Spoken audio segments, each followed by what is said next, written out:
Salam alaikum, Nazoul. Bon, je sais que la plupart seront un peu surpris quand j'ai كي قلت في الفيديو تاعي فوالا راني حابه كاش واحد يدير لنا زعما يعطينا ان aperçu sur la politique تاع مصر parce que j'ai pas suivi les événements. Et donc une personne, يعطيها الصحة, c'est une personne, des youtubeuses donc qui était là, qui est partie. Et je pense qu'elle a dû m'entendre. Et يعطيها الصحة, c'est une personne qui a suivi l'affaire تاع l'Égypte depuis le début. D'ailleurs, elle était très déçue au début, puis bon, après elle a disparu. Et donc elle m'a donné un aperçu.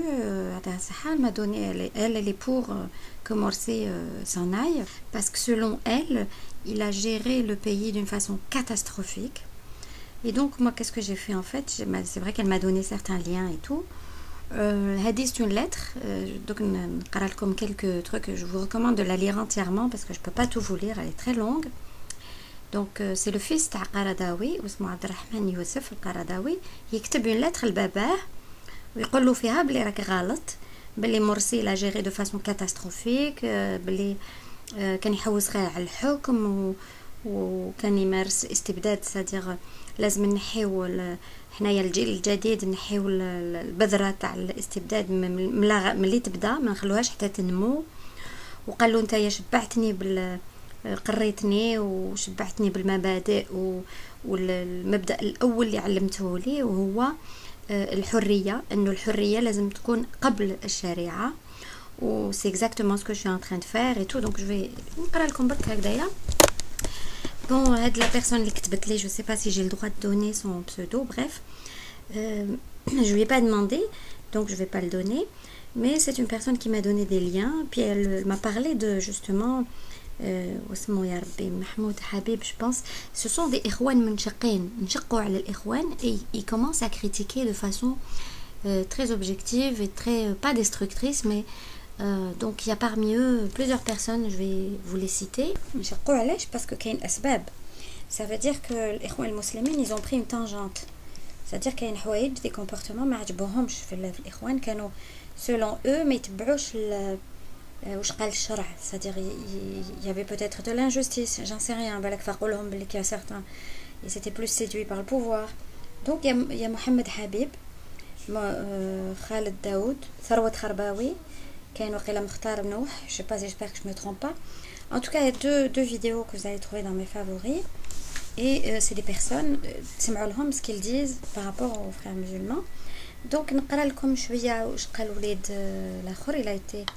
Donc là, on voit que le garçon s'adresse à son père sur le plan personnel. Donc il y a l'aspect religieux d'Aqaradawi qui est mis de côté là, et puis il s'adresse à lui en tant que donc Abi al-Azim فضيلة الشيخ العلامة يوسف القرضاوي, عرفتك عالما جليلا وفقيها موسوعيا متبحرا, تعرف أسرار الشريعة وتقف عند مقاصدها وتبحر في تراثها.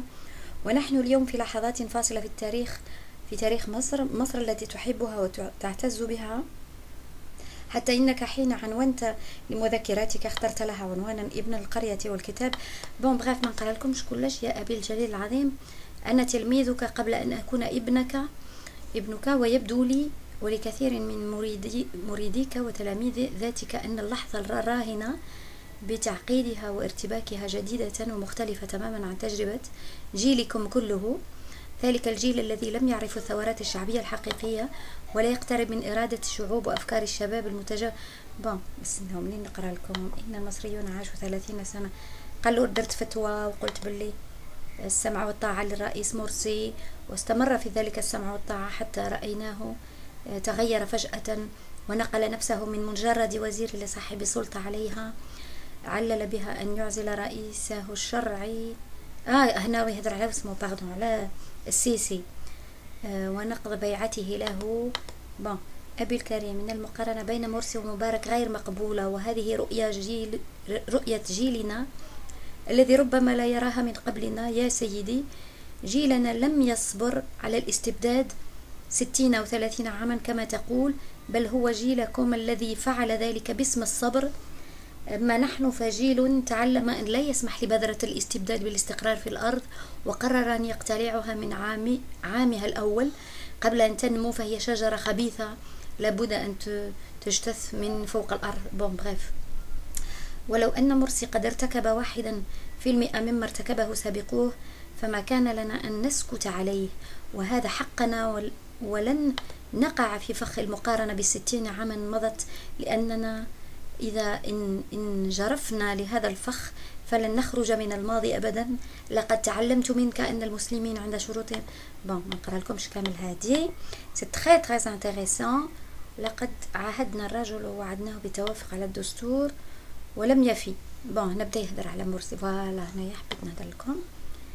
يستطيع أن يلزم ولي الأمر بذلك النص. لقد عاهدنا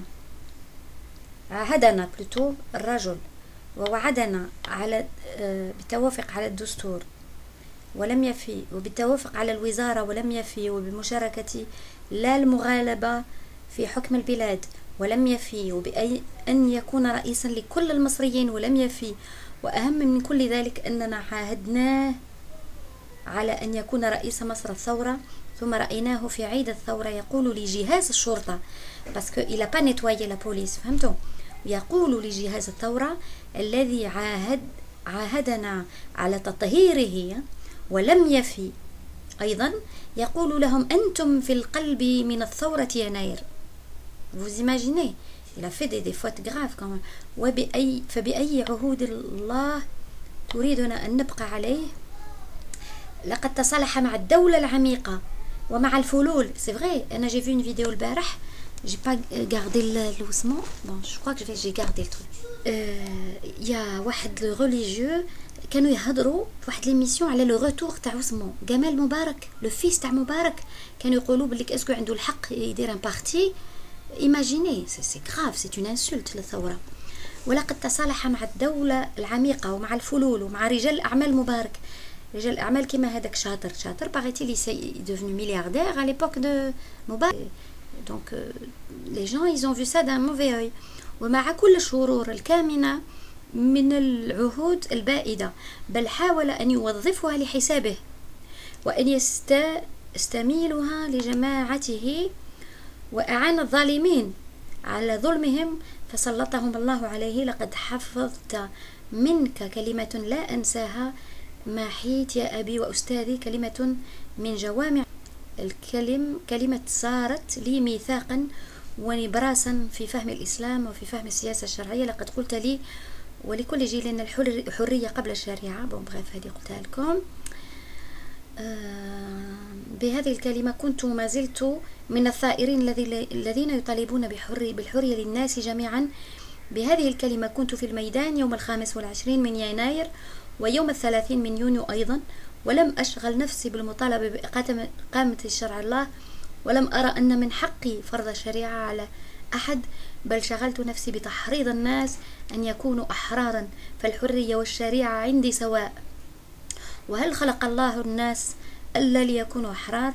لقد ناشدت أبي العظيم في ماذا لو أخبرك يا أستاذي أن من مستشاريه الذين اختارهم بنفسه من نثق بعلمه ودينه وإخلاصه ووطنيته، ومع هذا تركوه جميعا بعد أن اكتشفوا حقيقة أنهم ليسوا أكثر من ديكور ديمقراطي لاستبداد جديد.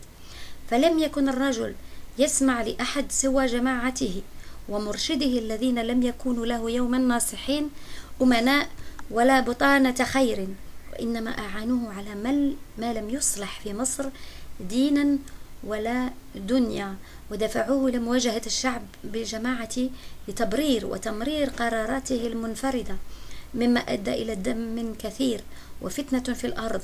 سيفغي قال لك يا دي جون ضربوا مذيعات على التلفزيون، كاين اللي ضربوهم، كاين باغيتي لي اون تورتور ولا جو سي با كوا، باغيتي هذوك لي سولدا اللي ماتوا، ولا مع هذوك لي تيروريست كي كيدنابيل الاخر شغل تصالح معاهم.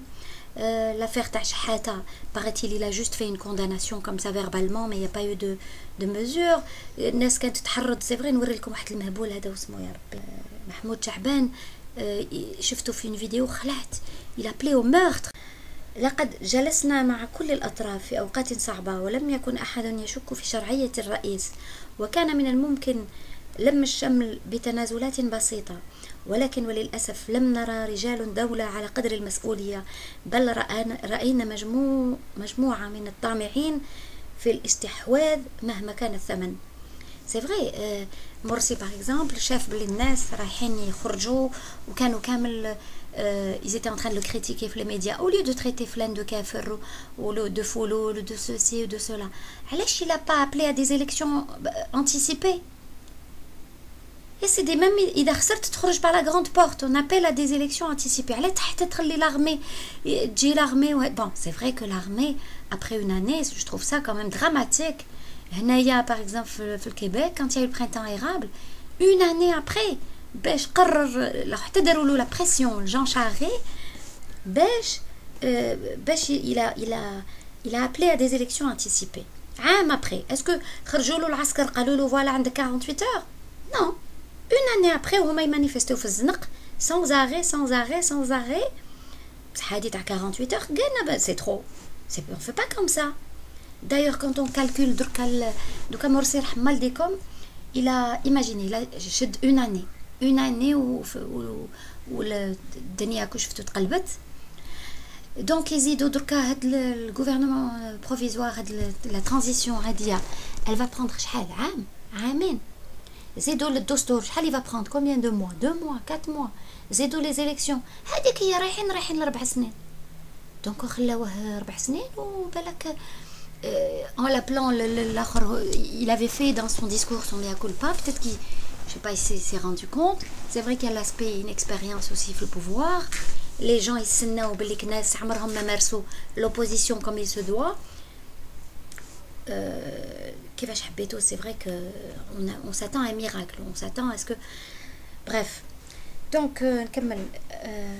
لقد كنا نتمنى جميعا لو أكمل الرئيس مدته أن تنجح أول تجربة لرئيس مدني منتخب، ولكنه أصر على إسقاط شرعيته بنفسه. ça veut dire مرسي طيح الشرعية تاعو بيده، وذلك بانقياده لمن يحركه وبتبعيته لمن لا شرعية لهم ولا بيعة ولا ميثاق. ثم هم الآن يبتزون أتباعهم ورموزهم عاطفيا لكي يقعوا في هذا الشرك بدعوى حماية الشرعية والشرعية. إن حقيقة ما حدث في مصر خلال العام الماضي أن الإخوان المسلمين قد تعاملوا مع رئاسة الجمهورية على أنها شعبة من شعب الجماعة، ونحن ندفع وسندفع ثمن ذلك جميعا دما وأحقادا بين أبناء الوطن الواحد. إذا إن كل كلمة كتبتها يا سيدي وأستاذي احترمها، كل كلمة كتبتها يا سيدي وأستاذي احترمها، وأعلم حسن نواياك فيها، ولكن تحفظي أنها لم تكن رأيا سياسيا يحتمل الصواب والخطأ، رأيا يكتبه المواطن يوسف القرضاوي ابن القرية والكتاب، بل كانت فتوى شرعية يفتي بها إمام الوسطية الشيخ يوسف القرضاوي، وهو ما أذهلني وأربكني وآلمني. لقد آن لهذه الأمة أن تخوض الصعب وأن ترسم الحدود بين ما هو ديني وما هو سياسي. Exactement, moi je trouve que c'est très pertinent quand il parle الحدود بين ما هو ديني وما هو سياسي. C'est-à-dire qu'il y a un amalgame, je l'ai toujours pensé d'ailleurs. Je me dis que Rasoul alayhi salatu wassalam, c'est vrai que كان يطبق الشريعة, c'est-à-dire la politique كانت مخلطة مع la religion, et donc les gens n'arrivent pas à faire la distinction entre ce qui est سياسي et ce qui est ديني. كما الناس qui تهدر على الردة, alors que الردة عندها un contexte bien défini, ça s'est passé dans un contexte de guerre. D'ailleurs on parle de khiyana, alors que celui qui change de religion ما يخونش. Bref, il y a quelqu'un justement, je sais pas, il a appelé au meurtre, il a donné l'exemple, قال لك لازم نقطفوا الرؤوس. C'est incroyable. Je fais les vidéos, je vous suggère d'aller les voir et puis de peser le pour et le contre et de se dire peut-être que le peuple qui est sorti, ils sont très conscients. D'ailleurs il y a des هادوما اللي نشقوا من الإخوان المسلمين, il faut les écouter, هاد الناس, هاد les gens كما ثروت خرباوي, محمد حبيب, مختار نور.